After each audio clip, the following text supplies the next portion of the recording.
Hey, it's Aaron from the Master Plumbers Association, and today one of our number one questions is surrounding one of your number two products. We're talking about bidet seats. We've been dealing with a lot of queries surrounding the most recent version of the plumbing practice note that deals with the installation of bidet seats and why it keeps changing. So let's have a delve into what your requirements as the plumbing practitioner are and why you've got to do what you've got to do now. So to start with, the most recent version of the plumbing standards, 3500 suite, elevated non-testable atmospheric vacuum breakers and air gaps to be suitable for high hazard installations. So that's the first part of it. The second part is the watermark that deals with bidet seats has no requirement in it for those seats to have a backflow prevention device, let alone one suitable for high hazard. So some manufacturers are installing high hazard devices in their seats so that you can install that seat without any additional backflow measure, but not all of them. So you now need to go onto the Watermark website and double check their license that it states that it's either used a vacuum breaker or a air gap that meets the relevant standard to be able to install that without an additional measure. Now, the only caveat to that is that the Water Authority may require you to put one at the meter because there's a high hazard fixture inside the property, but you'll need to check that one. What we'll do now is we'll play a quick video that shows you how to jump onto the Watermark website and check your particular bidet seat that it meets the criteria so you don't need to install that additional backflow.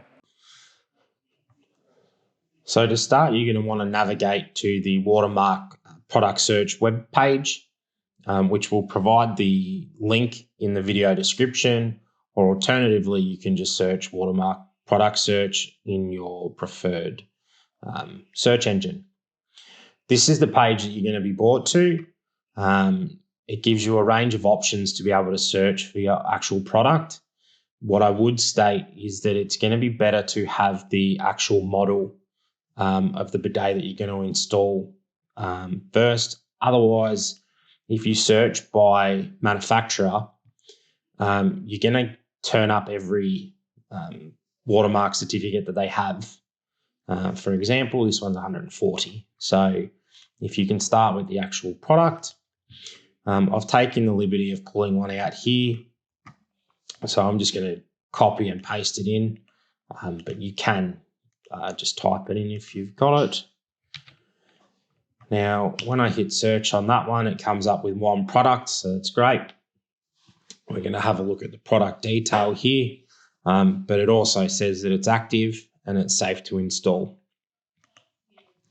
When we go in to view the actual product details themselves, it says here in the description and the scope of use, although some may only have it in one area, that this one in particular has a atmospheric vacuum breaker and it's compliant to 2845.1.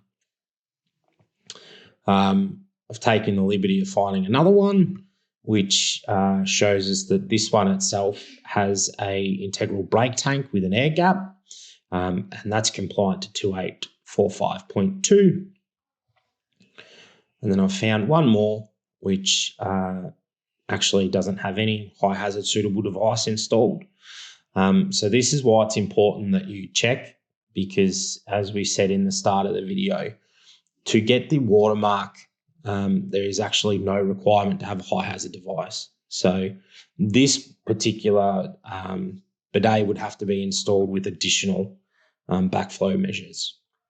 If you have any questions and you're a Master Plumbers member, feel free to reach out to your local association, or alternatively, reach out to your governing body. Thanks. Have a great day.